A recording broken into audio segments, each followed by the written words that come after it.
आज हम आपको सिखाएंगे आप घर पे लेमन मोहितो कैसे बना सकते हैं। काफ़ी ज़्यादा टेस्टी बनता है और काफ़ी रिफ़्रेशिंग होता है। समर्स में ख़ास तौर पे अच्छा लगता है पीना, तो आप ज़रूर ट्राई कीजिएगा। आई एम श्योर घर पे आपको सबको पसंद आएगा।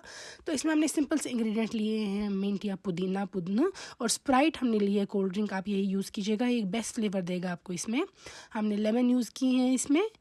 तो चलिए बनाते हैं इन सिंपल इंग्रेडिएंट्स के साथ लेमन मोहितो। सबसे पहले जो हमारे पास ये पुदीना है, इसके आपको लीव्स जो है वो काटने हैं। तो आप देखिएगा जो साफ़ वाले लीव्स हैं, पत्ते, वो आपको काट देने हैं इसको, क्योंकि वो यूज़ करने हैं हमें। तो ये पुदीना हम काट के रखेंगे और फिर वॉश करके रख देंगे एक बोल में। तो सिमिलरली आप भी इस तरीके से पुदीना सारा जो आपके पास होगा काट के रखिएगा बोल में, वॉश करके फिर इसको हम फर्दर चॉप कर देंगे।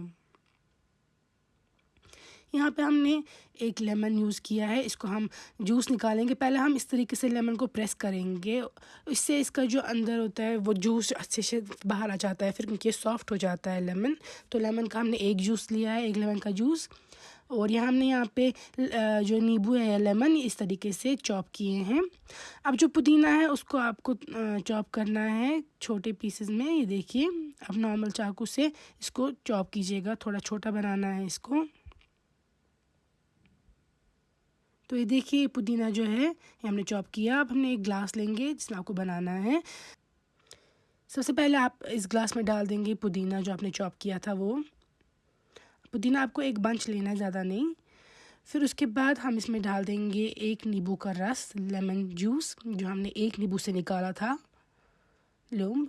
और आप एक स्लाइस डाल दीजिएगा नींबू का भी, आखलूम खाश। इस तरीके से डालने के बाद आप इसको थोड़ा सा मसलिएगा।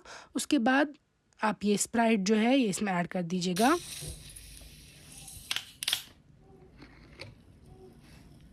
तो ये बेस्ट फ्लेवर आपको इसी स्प्राइट से देगा, पूरा रेस्टोरेंट स्टाइल आपको इसमें टेस्ट आएगा। ज़रूर ट्राई करिएगा आप।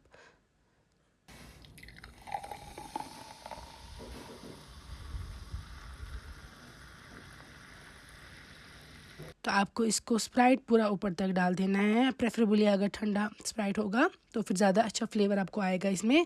आप ज़रूर ट्राई करके देखिएगा, आई एम श्योर आपको पूरा इसमें रेस्टोरेंट सा टेस्ट आएगा, बिकॉज़ हमने ये बनाया घर पे और सबने काफ़ी ज़्यादा पसंद किया। और आप भी बताइएगा, रेसिपी फीडबैक दीजिएगा कैसी लगी ये रेसिपी। और इंस्टाग्राम पे भी हमें फॉलो कीजिएगा ज़रूर।